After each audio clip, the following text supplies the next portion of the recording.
Namaste and a warm welcome to episode number 5 of Vibrations of Vitality Conversations. Today's discussion, I can guarantee you that this will be one of the rarest opportunities that you will have in the lifetime to actually listen to live like this. Live in the sense, just in a one-to-one fashion, where we will be having someone, if you think of in terms of holistic health and healing and wellness consciousness, someone who have seen the both sides of our world, meaning our state of being, like utmost chaos, in terms of chaos that it can be unrest from the front line, literally from the battlefield. Now you can have some idea what it means. And also after their tenure, how they understood the importance, now that with several decades, almost 4 decades, close to 4 decades of service to that kind of front line where chaos, unrest, turmoil can be an integral part almost every day. From there, how important it is not allowing anything like PTSD, post-traumatic stress disorder, or things like that to develop, so that they must take care of their inner tapestry, inner world, and turn their focus into internal enrichment, into consciousness studies, into ancient Vedic wisdom, to make sure they are taking care of their lives post the service from the front line. And yeah, you are right, you guessed it right. We will be having someone who has served from the front line to our nation, to our government in the Indian Army for almost close to 4 decades, more than 3.5 decades. And I will mention their name and their bio very soon. I just want to let you guys know, to start with, that today the topic of our discussion would be how deep rooted stress forms in the subconscious, and how consciousness based practices dissolve it. I repeat, how deep rooted stress forms in the subconscious, and how consciousness based practices dissolve it. And now, who do you think can be a better person to share their insights and wisdom upon this, other than the person who has himself been there for so long actively in the other side, in the front lines, in the battlefields, in the Indian Army, and then who has now, for the last almost 8-9 years, have also seen the complete opposite spectrum of withdrawal, of consciousness, of studying oneself. So, like every session, as you know, in any discussions like this, we have a ritual of grounding and arriving in the space. So what I will invite all of you is to just make yourself comfortable wherever you are. If you are sitting on a chair, make sure that your feet are planted on the floor and your knees are vertical with the floor, right? It's perpendicular. And make sure that your spine is comfortably vertical, your shoulders are relaxed, your belly is relaxed also. And you can take your palms, you can have a yoga mudra, index fingers touching the tip of your thumbs, tip of your index fingers touching the tip of your thumbs, 3 other fingers extended. You can have no gap, just seal the energy here like this. And then you can keep those palms facing upwards towards the ceiling, because palms facing up are a signal of receiving, right? Openness.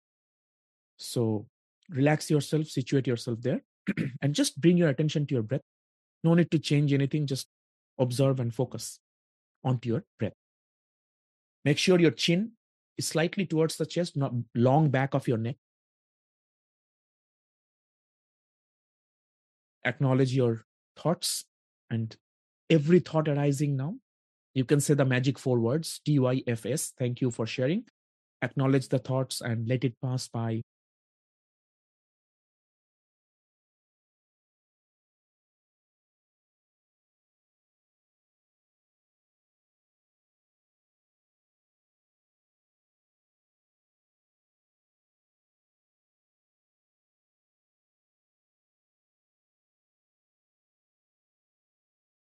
Two or three more rounds of natural breathing at your own pace.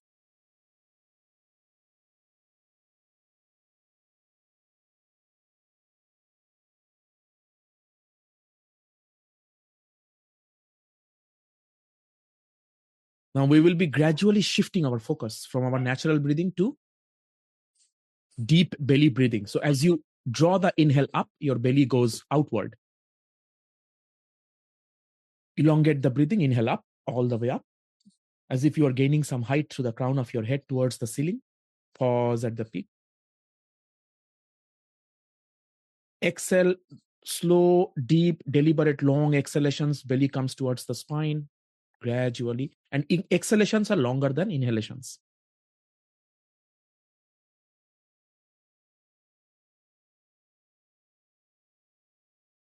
Completely flatten the belly. Inhale all the way. Belly goes out.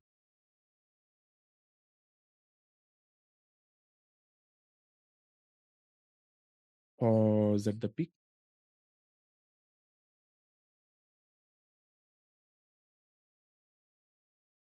Exhale, deep, deliberate, slow, long exhalations. Belly comes towards the spine. Through the nose, both through the nose. Inhale and exhale.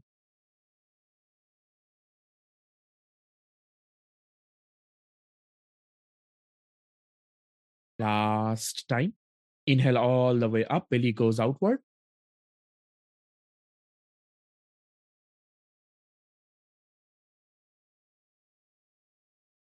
Pause at the peak.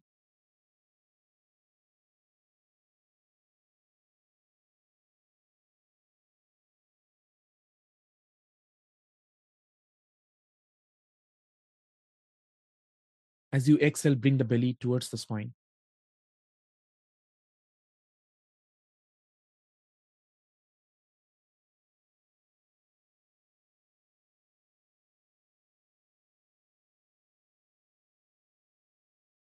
Okay, now in the next 3 exhalations, we will chant 3 onkars, okay, in the exhalation. So inhale deep, long, smooth. Inhale, draw it up. Keep your yoga mudra on all the way up. Exhale.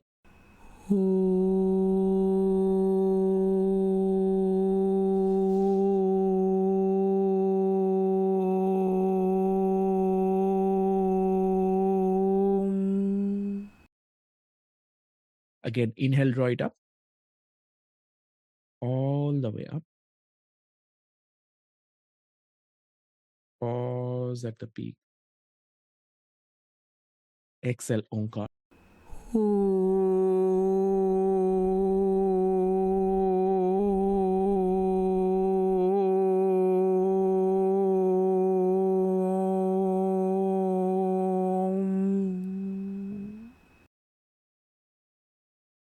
Last time, inhale, draw it up.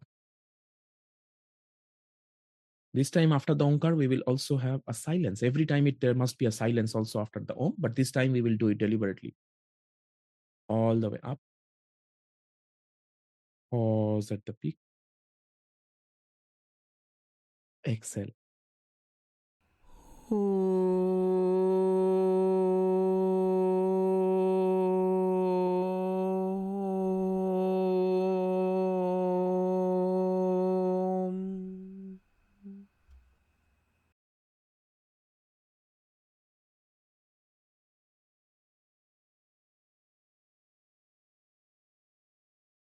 Yes, gently release your mudra. You can bring your palms together, rub them vigorously to create some self-healing heat, Reiki energy, the warmth.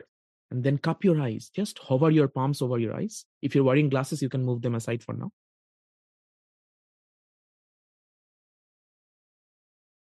And gently tap on your face.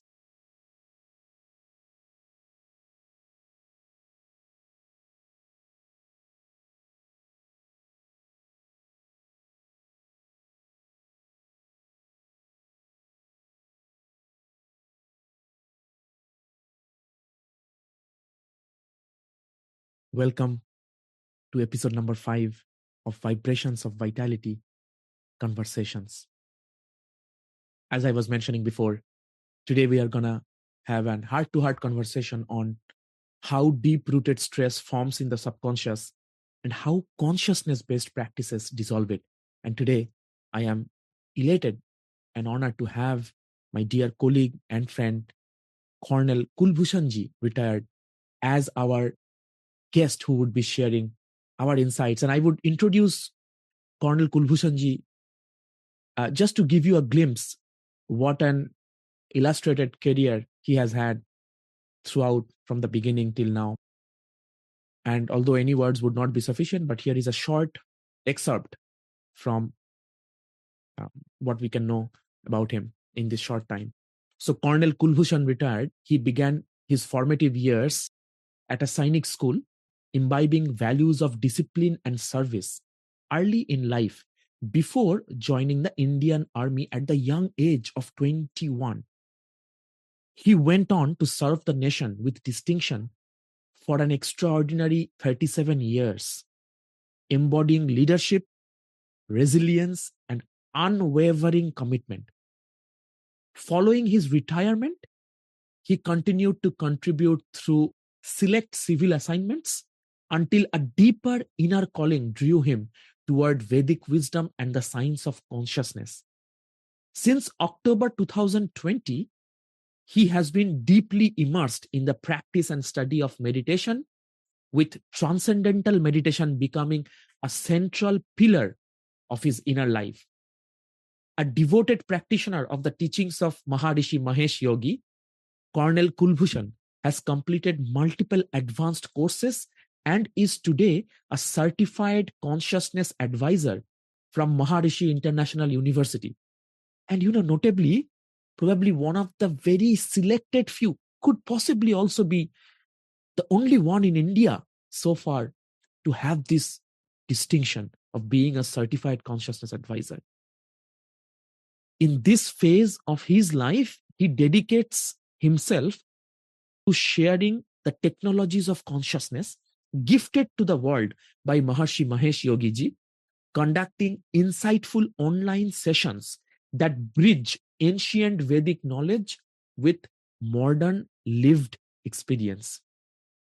Just by reading the bio, I'm already excited and can't wait to hear from our guest today. And I'm sure all of you are too. So without any further ado, I would like at this point of time to invite to our platform our guest speaker today, our guest, Colonel Kul Bhushan ji, retired.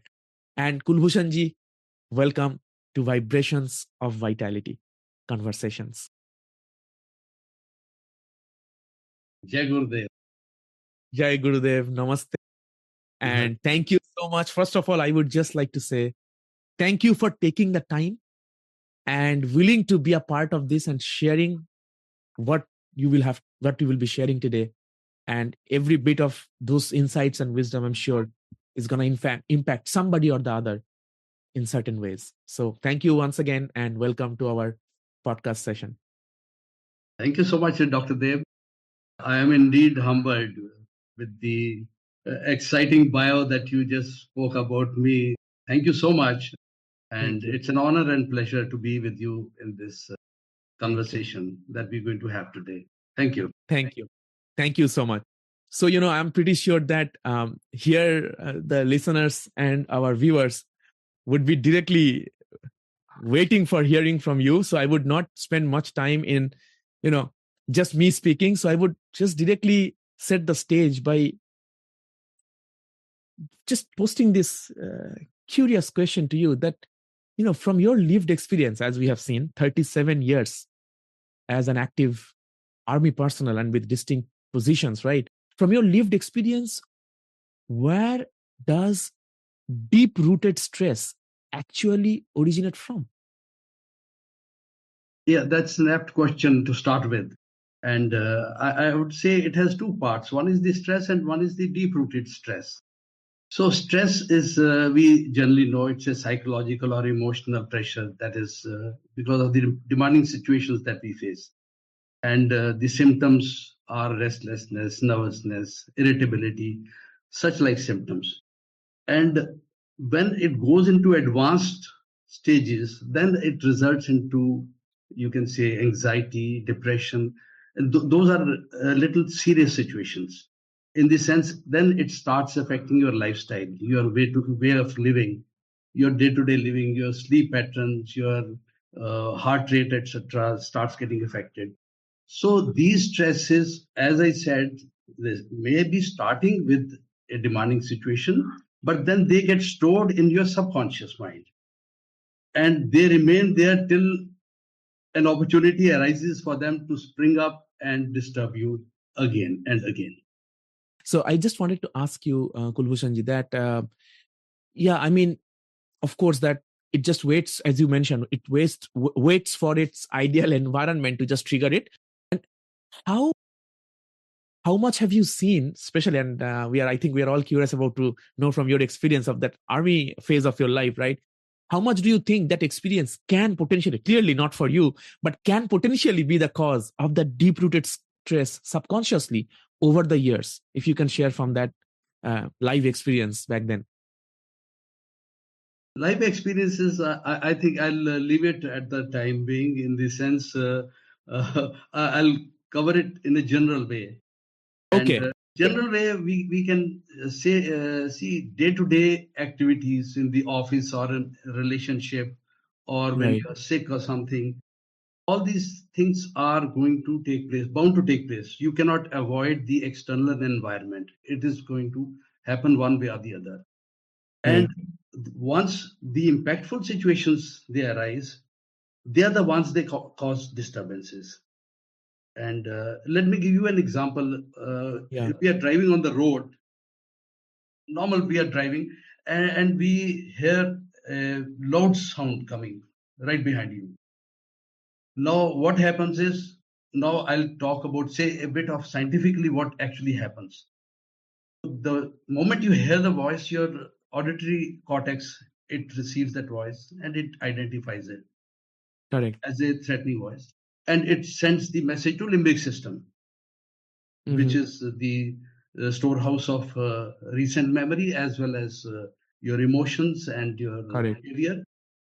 Simultaneously, if you happen to see that vehicle coming and rushing towards you, again the same activity is done by the visual cortex. And then your parietal lobe, which is the storehouse of the memory, that also sends the recorded signal in case there is any other prior incident of similar nature. If you have time, then your prefrontal cortex also, not he, it also sends the message if it has time to think around. So all these messages are coming to your limbic system. And in case you happen to actually meet with an accident and you get hurt, your the upcoming those pain bearing messages, they also travel upwards to from the spine to your limbic system. So the entire system is now having an impactful situation. And then Correct. what it follows, it sends the signal to your sympathetic nervous system and all that. That's a separate issue. But all these things happening repeatedly, or a single incident happening, a very, very impactful incident happening, this gets stored in your subconscious. And by the way, this storage is not a negative thing per se, because this is the one which retrieves you and prepares you to face the next situation in case something happens like this. We used to live in earlier in the wild, and people used to face those wild animals and all that, and that's where the limbic system or amygdala used to be activated, and it used to be that flight and fright. Correct. And Fight, flight, and freeze. Yeah. no, this response is actually getting stored in you to prepare you for the next event. Correct. But these days there are no more jungles. But what we are doing is interpolating the same in normal day-to-day situations. As a Yeah. result, the effects, like I said, they're the negative effects, they start disturbing. So that is how it works. Yeah. Thank you for sharing. And you know what I get reminded of is how the spiritual masters even say that, say, in terms of personal life events where it was probably not so memorable, they say forgive, but not necessarily forget, because if we forget, we will be subjected to the same experiences again, and we don't want that. So forgiveness is important for us and for the others, especially for us, right? Because we are holding a burning coal, and not forgiving means we are burning ourselves, thinking the other person is burning. But forgetting, like you said, it's actually not bad as per se if it is stored there, because then it will prepare us if similar situations, cues arise the next time. What will happen is the brain will say, do you remember what happened last time? I think you are pointing towards that it's not necessarily bad, not necessarily bad per se. Is it true? That's what you are pointing at, right? Absolutely. Yeah. Yeah. So Kul Bhushan ji, I was thinking that these, some of the experiences, like you say that some people store it consciously, meaning they know that, okay, here is the event that happened. They're analyzing it with a conscious effort, right? That, okay, this happened. Now, why did it happen? 4 questions they usually ask if they have to recover. Why did it happen? What what happened first? Why did it happen? What could have been, what I could have done differently, and what did I learn from this? I mean, if they do in this process, then only the storage will help us in a way in the next event in my favor. But how do unprocessed experiences, right, where we do not process in this way, it happened and it's stored unconsciously, not with this kind of rational analysis or conscious analysis, how do unprocessed experiences, or say prolonged vigilance, become embedded in our nervous system over time? And especially for people who are going through stressful life situations, like a job that can be as stressful as probably like in the battlefield, for example. Yeah. You see, that's what happens is, like we discussed, these impressions, they are called sanskars. Yeah. And over the period of time, right, since your from your childhood onwards, they are the ones which are getting accumulated. May not be all, but the defining ones. Correct. And I would state here, not even the from your childhood, but even say past lives. Past lives, yeah. There have been instances, and I'll quote you. There are a number of books on that subject, because we also believe in reincarnation. So we are Yeah. carrying those impressions in this life also. Mm-hmm. And I read a book by Dr. Brian Weiss. He is a Okay. psychiatrist based in USA, and he has had experience with thousands of people on this past life experiences. And he describes, since he was a psychiatrist, he was treating a lady named Catherine, not her actual name.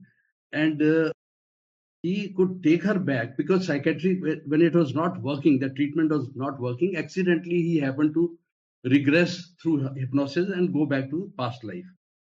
And there he could trace out this lady had lived 86 previous lives, starting somewhere from 1863 onwards. And this life, she was getting those problems of phobia and strangulation and all that suffocation. She was facing these problems. These problems could be traced in her experiences of past life. So Okay. what I mean to say is, these impressions keep getting stored and stored, and they are the living seeds in your subconscious, which, when faced with a similar situation, or even with a similar something similar thought on that gets triggered. Because thought is also a force, like any other gravitational or repulsion. It's also a force. Yeah. So these subconscious, they are stored there, and they get activated when a trigger is given to them. They are the actual fuel is that. So Correct. present incidents or present thoughts are just the spark. Yeah. And interesting, like, what you mentioned about the psychiatric patient, like the patient of the psychiatric doctor, Catherine, like the name changed. So 63, what did you mention? 63 lives or 86 earlier lives. 86 earlier lives? What happened to that 86 earlier lives? She was remembering?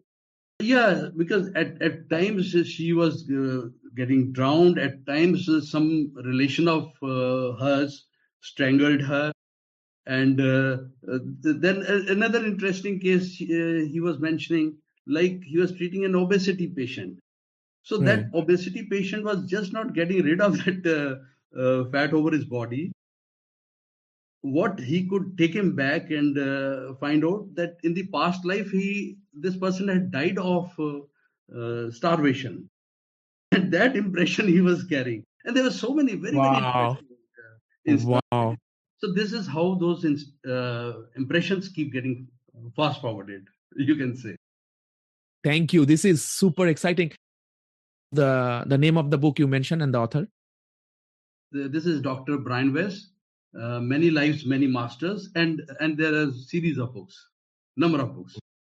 Many Lives, Many Masters. So I'm sure, dear listeners and viewers, if you haven't taken out your notebook yet, please do so and write this down. Dr. Brian Weiss, Many Lives, Many Masters, and they have a series. Thank you so much for pointing to that reference as well. Interesting. Now, clearly gives us some idea that whenever we try to justify everything, right, with our rational brain, right, with our left side of the brain, the analytical side, just tries to justify, tries to find the cause and effect of everything. And in these kind of situations, if we are not aware of these samskaras, they are overbursts, then we will be frustrated. Like, why it is happening to me? I have no idea. Like the obesity patient you said, he could not figure it out, but it traced back to what happened in the samskaras before. He was so starved that he was not willing to let go of this excess accumulation, right? So this next curiosity of mine, I would love to ask that the persistence of stress, it's regarding the persistence of stress. Why do you think stress often persists even when external circumstances improve? In other words, what keeps it alive internally when there is no reason to? For example, somebody, like you said, the trigger points, be it a situation, be it anything that happened, that is over. But the stress that developed then, it still keeps on persisting, even if the external cues, triggers, if nothing is there. Why do you think that happens, Colonel? That's a very interesting question, and that's a very pertinent question.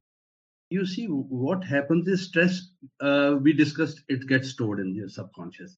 Now, when the external circumstances change, that particular stress is dormant for the time being. Correct.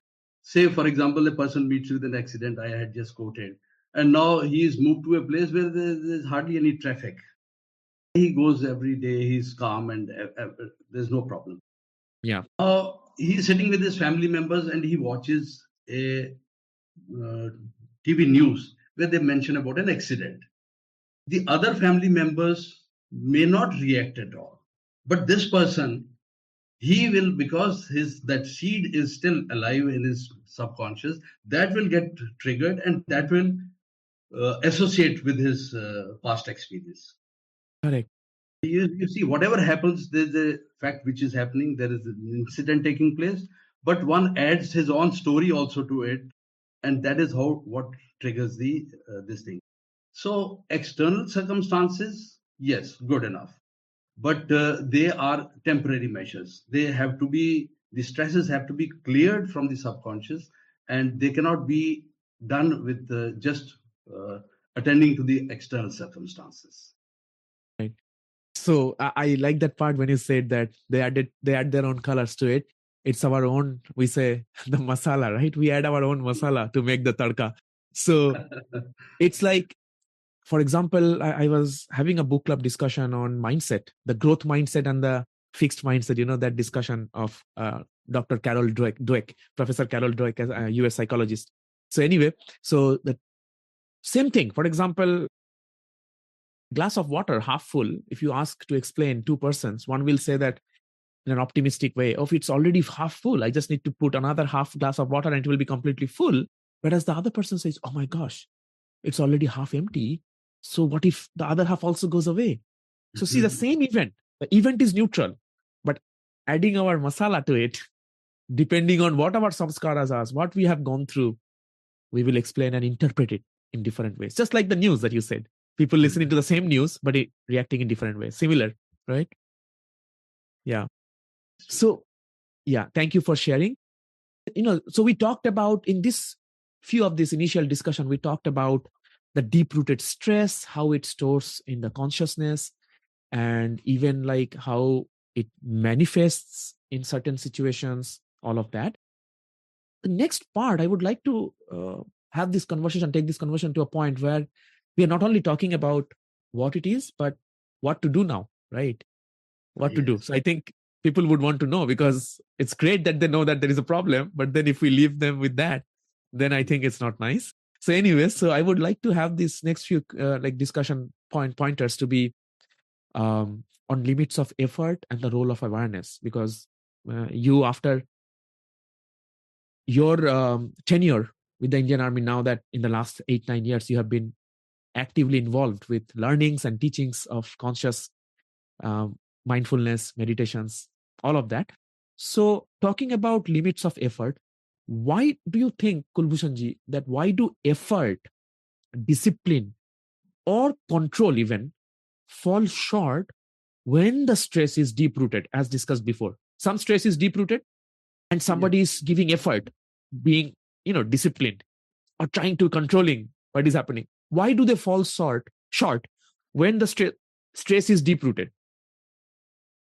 Yes. Yes. What happens is we make efforts, we exercise our willpower, we try our best to get rid of these problems. But to give an analogy, it is like taking the care of your leaves and branches of the tree and not the root, actually. So you are just meeting the outward requirements. They will be effective to an extent. Yes, it's not that they are not effective at all. They are effective. They might lead you to lead a little better life, healthy life. You might change your habits a bit here and there. But as I said, these stresses in the subconscious, they don't listen to the force or coercion. They don't listen to reason. So all these forceful activities, what we are doing using our willpower, everything, that will work to a very limited extent. And since they are deep rooted, I can come to that little later, where they are how they are deep rooted and how you got to go to that level to clear that. But suffice to say, another analogy I can give is of the lake. Say, for example, a lake is there, and that's the mind, and at the lowest level is your own pure self. And these thoughts, what we were saying, the deep rooted stresses, they are the mud in the lake or ripples in the lake. So, a normal thought or an activity which starts from the bottom of the lake and starts to rise, your stresses, they mesh up with that. They go on with that. And as they keep coming up the level of the top, they burst. And that is where Mhm. the problem starts. Now, willpower, etc., will be good enough to take care of the waves, upward waves, Yeah. what you see, what is apparent. But they'll not be taking care of the depth where the problem is there. That's how it works. Yes. So basically, understanding consciously that there is a separation between what we see on the top of the lake, that is not the real self. And on that, I feel very tempted to share that even in the very second sutra, Maharishi Patanjali's Yoga Sutras, is Yogas Chitta Vritti Nirodha. So all the vrittis are these waves in the lake that are our thoughts, our emotions, our external makeup. Well, internal, but external to the relative to the sense of the true self, right? And then the next sutra is, when that is understood, the drashtuhu, for that the seer of the seer, when they understand that it's all about the chitta vritti that is happening, then they reside in their own self, Swarup. So, wow, you just mentioned about this beautiful philosophy of yoga in this beautiful way. And thank you for allowing me to actually connect that to what even the root text saying, right? So, what I understood from your point is basically to understand that there is a separation, distance between all the ripples in the lake and what is at the bottom. The moment we realize there is a separation, there is no suffering. Is that what you are Yes, pointing at? yes, yes, yes. Wonderful. Absolutely, because it's part of the same, but the levels are different. Levels are different. Thank you. Thank you so much.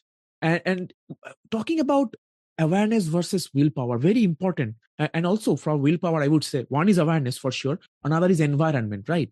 Environment is always stronger than willpower. For example, somebody is a dancer and they want to shoot some videos on dancing or things like that. They are dancer. They want to put themselves out there in social media and all that.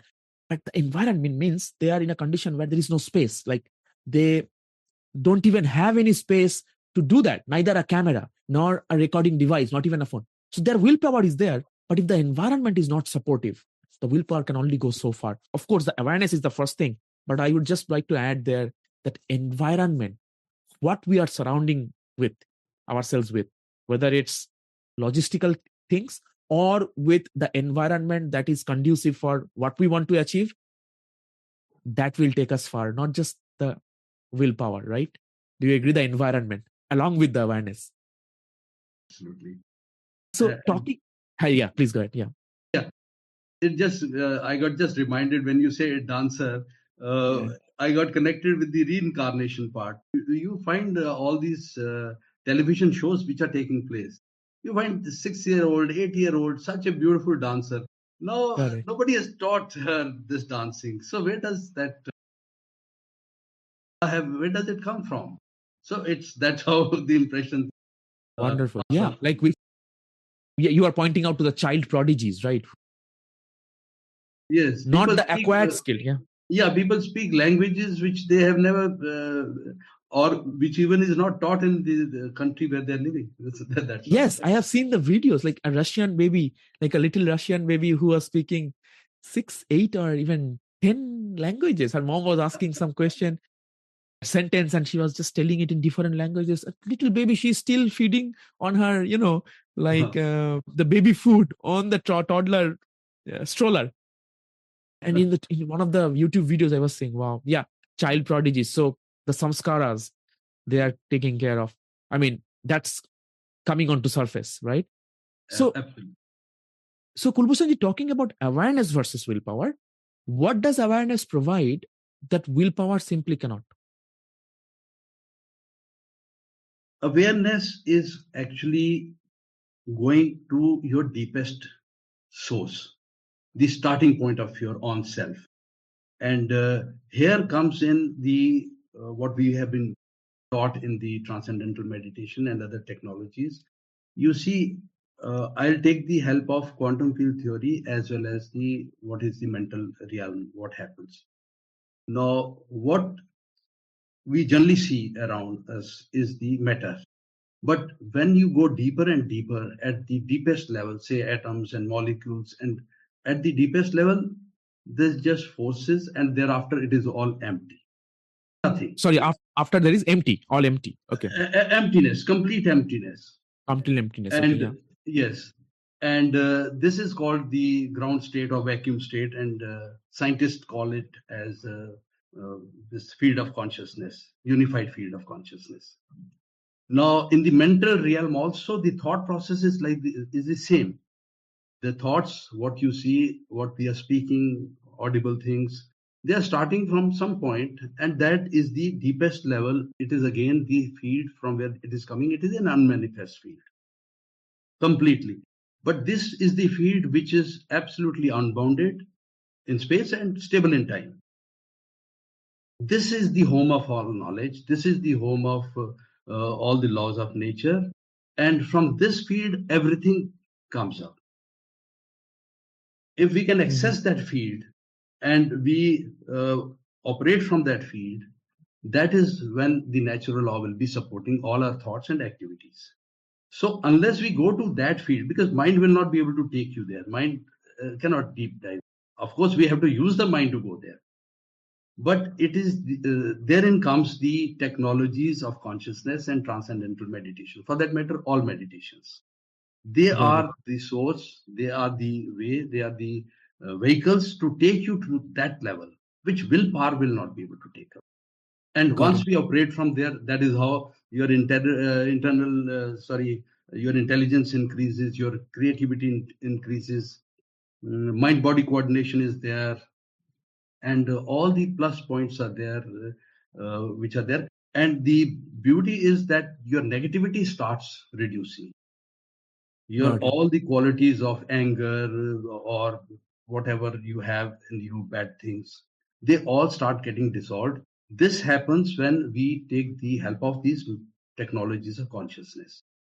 And since I am in transcendental meditation, I'll speak about that. And Yes. this is where the willpower versus the awareness comes. Got it. So it's basically watering the roots of the plant, roots of the tree to make the plant. If we see some brownish Absolutely. leaves, it does not mean we cut the leaves. That's not a solution. Watering the roots will actually help flourish the tree to grow. So it's knowing that where to water without wasting our time. And Yes. how to water to get the fetch of pail of water and all that, that is using different instruments, like you're saying, but to know at least where to water first to get Yes. the health of the whole plant. And another thing you mentioned here is the unified field of consciousness.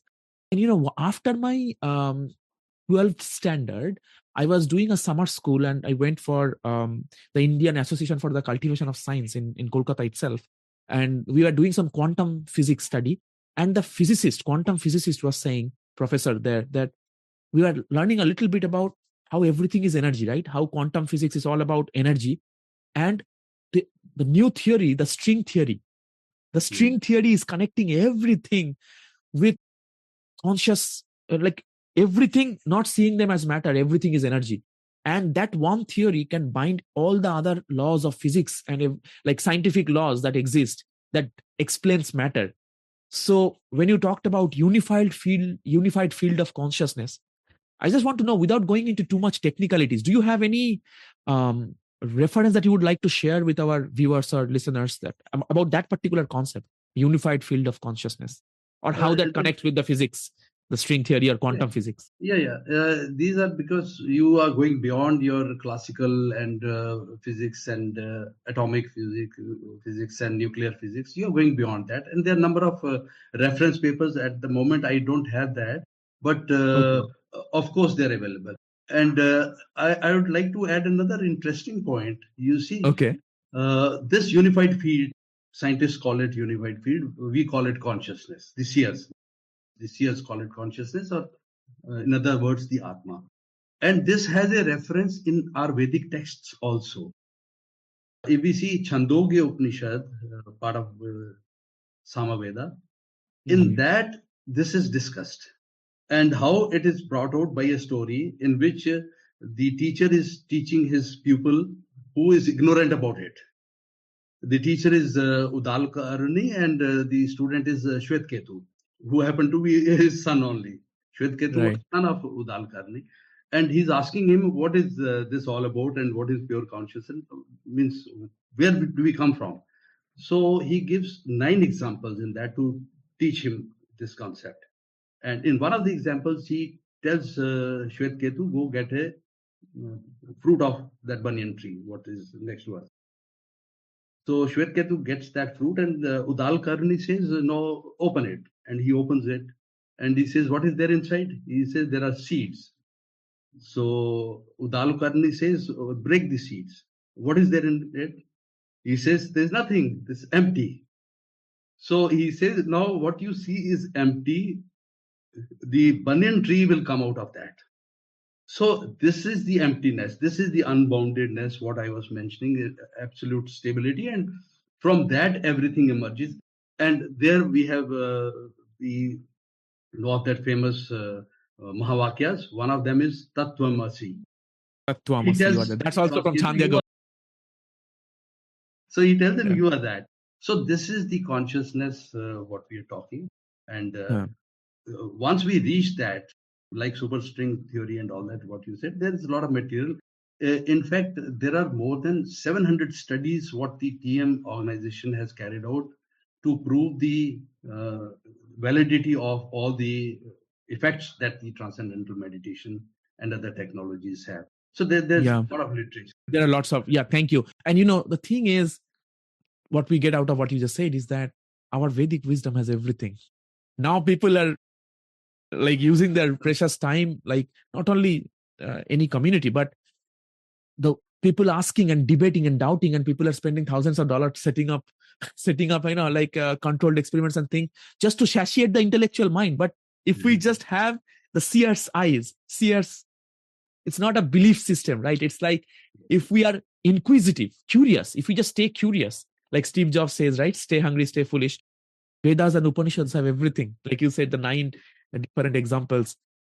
Wow. Thank you. So I would just like to take this moment to tell and hint it to our viewers and listeners that there are also YouTube playlist series out there that one can check on the Upanishads, especially the Upanishad Ganga.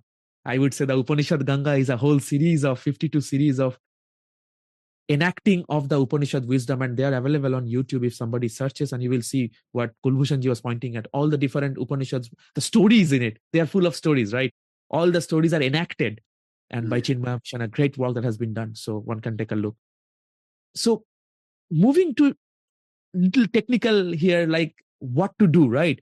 So how you talked about consciousness based practices, and how do consciousness based practices, for your case it will be transcendental meditation that you are deeply connected with, how do these practices, consciousness based, reach layers that, say, talking or even analysis, like with our analytical mind, the analysis can reach or cannot do? You see, it's an automatic process. The beauty of this is it is an automatic process. And if we see, say, scientifically, if we see what happens when you start practicing. Now, let me just share the effects that how it starts working, the meditation. Right. Before you start the effects, would you give us because not everybody, including myself, not maybe aware of exactly how the practice is, just a cue without, I mean, I know it's a vast topic, but what is the transcendental meditation practice? And only then we can understand, right, how it affects. Like if you can give us some cues on that. Yeah. Meditation, there are a number of meditations, and I say all are good, but since I'll be talking about transcendental. Of course. Yeah, please. You see, this is a very simple, natural, and a very effective technique, but it has to be learned. It has to be learned properly, and we have trained teachers for that, highly qualified teachers who have gone through rigorous training. So this is a 4 days course. Prior to that, we have 2-3 sittings, and this is taught in a proper environment. Now, after the people learn it, we practice it, and then it's a regular meeting and interactions. So this, rather than a superficial, say, statements, it's better to learn from a qualified person, because Understood. otherwise these things have counter effect also, because you don't know Of course. a thing, you tend to do it wrongly, and then it doesn't produce the result, then you start cursing the process, which is Of not. course. Understood. So So basically, like any kriya, it's a combination of different practices with a short time, and it must be done in the right sequence, right order. If done absolutely. even a little bit of it inaccurately, the effect, as you mentioned, will be different. Understood. So And it's quite simple, by the way. It's not quite simple. complicated. Right. And every beautiful things and mind blowing things are simple, right? So thank you for pointing to that point also. So yeah, you were saying something about how it works, right? How it affects the layers. So once you start doing the meditation, you see, first it affects is your physiology, your metabolic system. The efficiency goes up, your skin conductance that reduces, and the body starts resting. It's practiced just 20 minutes in the morning and 20 minutes in the evening. That's all, every day, but it has to be regular. So once you start the practice, these things, physical things happen. The mind starts getting in a restful state. Alpha waves are generated in this particular meditation. Other meditations like concentration, contemplation, they have different effects. In transcendental meditation, alpha waves are generated, which is actually the best zone for living. And once that starts happening, the brain coherence increases. Your left, right, all brain activity starts to this thing. And what the effect is natural, automatic, immediate, is that your, like I said, the metabolic system is efficient, working efficient. Your athletic abilities increase. You get diseases, you get defensive against that. Your this systems, motor system and other systems, they start responding better. Anxiety level goes down, blood pressure, BP, all these things start reducing, and your physical, mental, psychological, all these activities, they are enhanced, and negativity starts reducing. So this is how the system progresses. And what actually happens is, once you're doing it, your amygdala functioning, it starts, the thought process almost becomes nil. Body is rested, thought process. Right. Your prefrontal cortex, which is the boss of the brain, that Hmm. the functioning enhanced. That functioning is Right. enhanced. So all these things are you see, there's a difference between this state and the sleep state. In sleep state, your prefrontal cortex also goes to sleep, and your amygdala also goes to sleep. That is an inert state. That is a tamasic. It's the reverse in the case of meditation. And all these things, interestingly, the scientists have also proved that the physical size of amygdala starts reducing, and the Hmm. physical size of prefrontal cortex start increasing because of the Right. activity, less activity and more activity. So this is a lasting, long-lasting effects that it has. So I would say that when you talk about the amygdala, it's that part of the brain, right, which controls our, which stores our animalistic behaviors, like the flight, fright, or freeze. That part, right, where it's Yes, more sort of reactive, not responsive. That part of the yes, brain yes, towards the hindbrain. yes. So, so of course, that reduces means we are more human at that point than Yes, animal. So we because are what taking makes us awareness is much better. The whole system is working in accord with the natural law. We are going correct, in the flow of the natural law, not got against. it, not against it. You mentioned about in the body aspect. I missed that part. You mentioned about skin. The skin starts becoming what you said. Skin conductance start That skin conductance starts reducing, reducing. Yeah. which means So we are holding more peaceful. heat within us. Yes, we are absolutely peaceful. Means it's not radiating out. We are Yeah. contained within ourselves more. The prana is contained. So we have these physical effects simultaneously followed by the mental effects, and overall, as I said, the results are fantastic.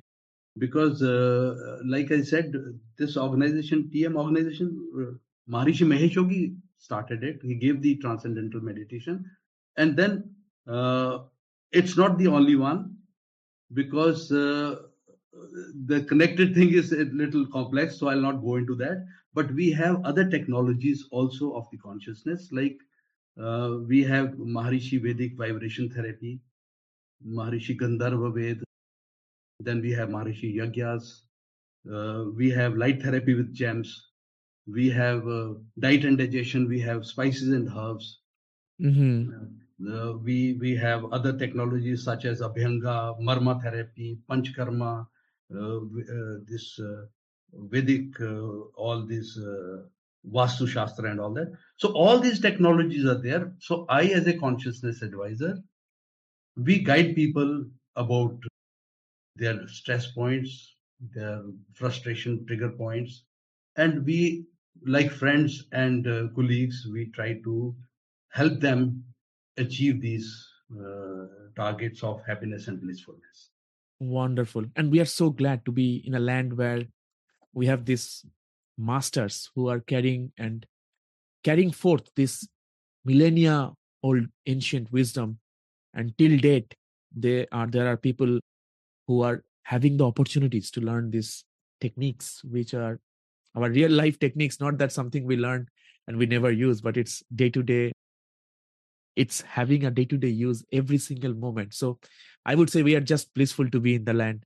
So, and also who are outside now, it's because of the era of internet, we have, like you said, there are associations in all over the world, right? The TM associations, I'm sure they have institutions, universities, and everything. Yeah. Dr. Tony Nader is heading this at the moment. He's a medical doctor, and he's a neuroscientist, and he's one of the best consciousness experts in the world. And this organization is working in more than 100 countries. And you see, the effects are not only restricted or limited to an individual who is practicing, when we practice this meditation in a group, the whole group benefits because the Correct. collective consciousness coherence is increased. So Yeah, these are yeah. the absolutely. Like before we were doing a yajna, everybody together chanting together yajna. That's collective consciousness, bringing, say, for rain or things like that. It's not superstition. It's like scientific, that how collectively, if they are chanting together, if they are doing a yajna, of course, with that effect of the fire going up and helping the creating the clouds. Apart from that, everybody thinking in the same vibration, chanting the same mantras, all that sync, it increases this amplifies this coherence, right? And then uh, manifestation, when you say manifestation, this amplification helps to manifest what you are willing to manifest through that mantra. And this collective consciousness, there it has been validated scientifically also Right. because of their formulas for that. And last get together we had was of the TM worldwide was we collected 10,000 people in Hyderabad. This was in Uh-huh. December 2023. So the effects are worked out, fantastic effects in the sense the Of accident course. rates and violence and all those things they have proven that it works. Of course. I mean, these things, are those for those people who have even an iota of doubt that whether this works or not. But the people who are actually like into the practice, they are like, okay, you go on carrying experiments, but in the meantime we will just elevate ourselves. But thank you for sharing. Of course, why not? Because if there is studies and people, if they have any, like, if they're asking as they're listening to this conversation, oh, have you any proof? Thanks for pointing to that also. I'm sure if they just search for it, they will find it. Yes, yes, yes. Yeah. So going a little bit towards the meditation aspect of it, the misunderstandings of it.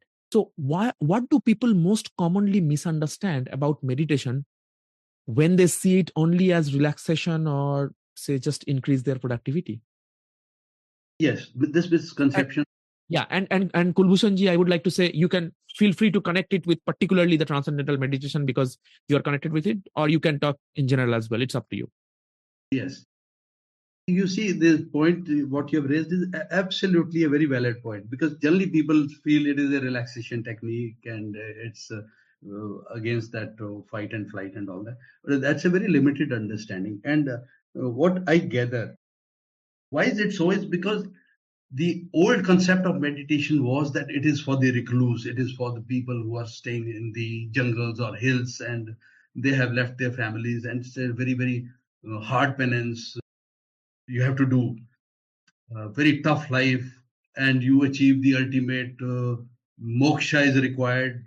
If you require moksha, then you do this. So this fallacy was there that it's a very tough thing. As the importance of meditation grew because the results started coming, its positive effects, then people started realizing that no, let's give it to the entire world and not keep it limited to the few, only recluse and only asking for moksha. So that's how it probably it had to be toned down. The effects had to be explained in a more subtle manner or more normal manner in the sense people do understand. So that's how the word came. It is a relaxation technique, but it is that is the starting point. It is much more than that. It Mhm. clears all your negativity, all your stored impressions, what we have been calling sanskar. They get cleared with transcendental meditation, and yes, of course, with other meditations as well as other technologies of consciousness. Got it. Thank you. So um, maybe the as a tip of the iceberg, whatever benefits they will see, just for example, productivity will increase automatically, but that's not the point. Iceberg has 90% of it below the water, surface level of the water, so one must go and explore that aspects to get the full benefits, full spectrum of benefits of this. Thank you. Just like practicing yoga, any form of yoga, you start getting healthy, your digestion improves and all that, but to connect to the source of who we are, having that wisdom, so we are free of sufferings, because that's at the end goal, right? We want to be happy. Why do we do anything, whether meditation or anything what we do? Hmm. To be happy. So just connection to that root, connection to our root is the end goal, and all the other things, getting healthy, fitter and all that, thinking it as an exercise. For example, I'm talking about the yogasana practice, right? Those are just the surface levels, like you are mentioning productivity and everything that happens, but it's actually to be connecting to our root source. Yeah. So if I can add a bit about this happiness part, what you touched Yes, upon. please. Yes, please. You see, as per our Vedic philosophy, we have four purushats, four purposes. Dharma, artha, kama, and moksha. Yeah. So moksha again is the word which loosely means freedom from life and birth, but that is again a limited view. As per Nyaya Darshan, it says end of sorrows is moksha. That is. Yeah. Sankhya Darshan says the freedom from all the three taps, three diseases, that is Adi, Devik, Adi Bhautik, and Adhyatmik. Adhyatmik. Yes, that is moksha. Now, Vedanta says realizing your true self, that is moksha. So, overall, moksha is basically happiness. And much more than that, that is blissfulness while living in this present world. So we Right. have to realize, if we have to, when we say we are getting moksha with the, or enlightenment with the transcendental meditation, that's not a far-fetched thing. It can be happiness, blissfulness is achieved through meditations. It's very real. It's very real and can be Yeah. experienced in this life now here. So, see, first part, thank you for sharing, and I'm loving how this conversation is flowing. In the sense, first we talked about in the first segment about what deep rooted stress is and how they develop and stays within our nervous system and the triggers. Then the second segment we talked about actually what can be done about it, right? And now the third segment, which is unfortunately this will be our last segment of our discussion because of the time. This segment, I want to leave our viewers and listeners with an idea of what will happen. We hinted to that while we are talking about the process, but more specifically, what happens? Because see, human psyche goes like this: when they do something or anything, whether we are registering for a course or whether we are doing anything, our mind says, what will I get? What is it? What is there in it for me? Right? What will I get in that sense? Right? It's fair enough. So here in this case, I will say that once somebody does these things, what shifts, right? So related to that, the next couple of discussion pointers will be there. The first one is about, as the deep stress dissolves or starts to dissolve by these practices, what tends to shift first? I know you are a practitioner, you are a certified consciousness advisor and a TM practitioner, right? Transcendental meditation practitioner. So what have you seen? Either it can be within yourself or it can be working with people. What tends to shift first? Thoughts, emotion, physical energy, or even the whole perception of life once these deep rooted stresses are dissolving with these practices? Yeah. The first and foremost is the physical thing, Physical. because the body starts resting. And Okay. body starts resting, simultaneously the mind starts resting. As the practice goes on and on and on, and it's immediate effects. It's immediate effects, provided it is done properly and innocently. If you are looking for some result, then you are doing the practice in a wrong way. That is what is Of taught by course. the teachers. Of So course. that is how your mind starts shifting.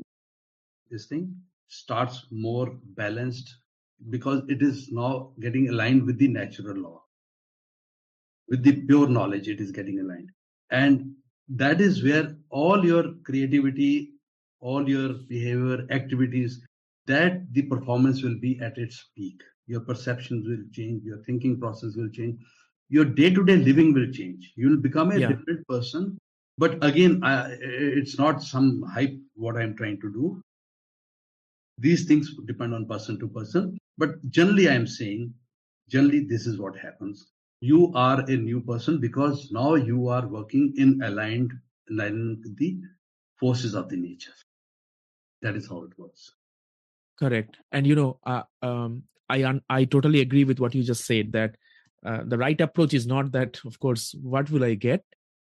Unfortunately, that's how people look at anything. And in materialistic world, it's fine. But whenever we are coming to this esoteric wisdom, which is knowing ourselves, and for that, we have to empty our cup, right? Emptying our cup. We have to come to the master or whoever we are learning it from by emptying our cup so that we can receive what is being given. If we are already full of our cup with our own thoughts, own perceptions, own superstitions, own judgments, the cup is already full. I think you are hinting at that. You should approach any kind of practice, whether it's TM meditation or any other meditation, with an empty cup, so that you allow the grace to flow and fill up your cup rather than you fill Absolutely. your own cup. Another way we can say is instead of saying what we'll get, we can say what we'll lose. Like Buddha Exactly. has been saying, so you lose your negativity, you lose your lose your frustrations, and you lose your subconscious Right. impressions also. Love that. What will I get in it? No, the question is, what will I lose? And how many of our viewers and listeners are ready to ask themselves the question, what am I ready to lose? It's up to us. So thank you. That's a beautiful way to just wrap that discussion up there in that question or pointer. So now in the root understanding, for someone, say, who are inwardly rested or exhausted, despite doing everything right? What is the most important understanding about healing stress at its root?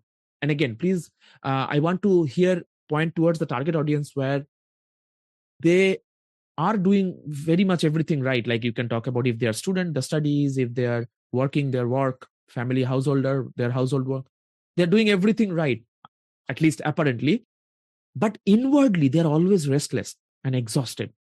So, what would be your nugget of wisdom, that the most important understanding about healing stress at its roots for these people?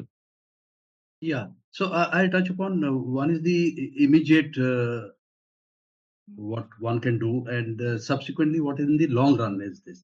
In the long run, it is absolutely clear. Long run means starting from the day one, it's going on. It's the meditation and other technologies. That is the one. And the immediate, what I have myself practiced, and it has helped, is the you see how does the process of activation of your subconscious impression start. It starts with a thought, and thought has four states that we say para and paschyanti, and then we have madhyama and vaikhari. So the thought, negative thought, when it's starting with the negative activity or the thought itself, that is para thought. That is the level when it is transcendental or it is unmanifested. And as the thought will keep on going till the time it goes on to form in the vaikhari in the form of audible sound, all those impressions have got attached to that, and that is what is causing you the problem, restlessness, what people are generally feeling. What I found is, if that thought can be checked at that point, but how do you check that thought? You cannot control it because it's not a physical thing, it's a virtual thing. What can be done Correct. is you overpower that with another thought, a positive thought, a mantra or something like that in general terms we call it nam jap. That helps. And my You said personal Nam. Sorry, Kul sorry, Bhushan, you said Nam Jap. nam jap. Keep repeating the mantra. Okay. So some positive words. So that will overpower the negative thought. And that is what will help you at the later state. The mud will not start getting accumulated. The ripples will not be there. And it will be a clean thought as it was in the beginning. And the other part, the long term and the effective part, is the transcendental meditation. So that really helps. That helps, and it has helped because people say, I cannot do it, I am alpha, I cannot sit for 20 minutes. How can I take out 20 minutes out of my busy schedule? All these things. But be rest assured, once you are doing this, these 20 minutes, the efficiency will go up a number of times. You'll be able to achieve much more in shorter time. That will get compensated. Correct. And done innocently under a guidance, obviously it will have lasting effects right from the day go. But Wonderful. don't have any expectations. Do it with innocence. Right. Do it with innocence and not expectations. Love it. And Mhm. then, what you mentioned also is about Pratipaksha Bhavana, what you just mentioned, alternate thought. In Maharishi Patanjali's Yoga Sutra, same exact thing is mentioned. Pratipaksha bhavana, this particular phrase, this couple of words, alternative thoughts. If some thoughts are self-harming, denigrating, if some thoughts are not supporting us, bring in the thoughts which are exactly of the opposite quality than what it is now. So pratipaksha bhavana. And again, our root texts have that already there. And thank you for bringing that up. So it's on us, it's our choice. So basically, I think what you are pointing out is to understand that we have a choice. We are not a victim. We have a choice to decide first, with the help of these meditations, to be in a state where we are able to analyze, use our buddhi, our power of discrimination, to see which one is conducive for us, which one is non-conducive, and then choose the one which is aligned with what we want to do in our lives, right? To be in that state, all these meditations and practices coming in. Wow, Kul Bhushan ji, I wish that we can continue like this on and on. I'm sure that our audience and listeners are also thinking the same. I just want to say, by the way, to our listeners and viewers that please don't worry if you want, after this conversation, if you want to connect with Kul Bhushan ji, he has been kind enough to share his website and his email. So is that okay if I share that email in the description and in the comments so people can write questions to you if they have any? Absolutely, absolutely. And as Okay. consciousness advisor, we have sessions, we have free sessions also, where Yeah. we talk one to one or in a group. And then we have a number of ways of dealing with these cases, individual cases, and we help them uh, get to the best possible physiologically and Outcomes. Yeah. yes. Wonderful. Thank you. Thank you so much. And once they get involved, they can clarify all the questions. What are the different routes they can take, and what are the different options for them to pursue, right? So that's wonderful. Thank you so much for being generous on that. And just just to, because you have an illustrious career of such a, I would say, to me also it feels like, wow, like I said at the beginning, that from the front line where you're like always on, to a point where you are always off, within quotes, in the sense we are always in a different zone. How easy or difficult was it for you, sir, when you were making this transition? Because see, I cannot tell, however words I speak, your few words will be enough because you have lived it. So for why I ask this question is, of course, for you, what it was for you, so that the people who are going through, not necessarily who are in the army or in a battlefield like this in the front line, whoever is doing some stressful job, like doctors in the emergency rooms, like those kind of frontline service people, right, of our society, what would you say for them? How easy or difficult, or what they can do for this transition? And not necessarily only after they retire, even when they are within the job, what would you suggest for them to make this on and off switch very efficiently so that they can take care of themselves? It's absolutely simple, absolutely simple. And I am not here marketing this thing, but Yeah. it is a requirement of everybody because life situations will keep putting you into trouble here and there because you cannot avoid that. You are living in a world, Yeah. you are driving on the road, you are working in the office, you are in a relationship, you will have issues, small, little, big ones, whatever it is. The best course is the simplest course is just join any meditation for that matter. Join because the Meditation. results are beyond the investments. Mhm. So, and it's a very simple process. It's a simple process. Just don't keep thinking about it. I'll do it tomorrow or I'll do it later or I don't need it. Very well, you need it. Everybody needs it because your efficiency level goes much, much higher. Correct. You'll be more productive in whatever field you are. You'll be more a good person in the relationship. You'll be able to handle day-to-day situations in a much better way. Most better way. Doesn't Yeah. require much investment, but do join a meditation. Yes, Meditation is the it's answer. For the first part of the question, like for you personally, how easy or difficult was it for you to come from that to actively being in this full time? very. It was very easy because Very I easy. had one Mr. Ankit is Thaplial is there, and we have a center in Noida, excellent center. And I was thinking it's I don't know how complex or this is going to be there, but they put things so easily and so comfortably. Right from the go, it has been a very simple transition, no complications. Wonderful. Wonderful.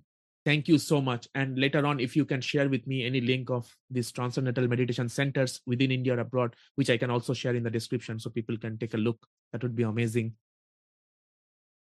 So once again, thank you so much, Kul Bhushan ji, for being a part of this heart-to-heart conversation and being open and sharing your insights and wisdom. I do have some small token of appreciation for you that I will be sharing with you later on after this episode. But once again, thank you. And I hope that we will be able to have you again on this platform with another exciting and important topic, just like this one. And you will be a part of that as well. Thank you once again. I look forward to it. It has been wonderful interacting with you. Thank you so much. Namaste.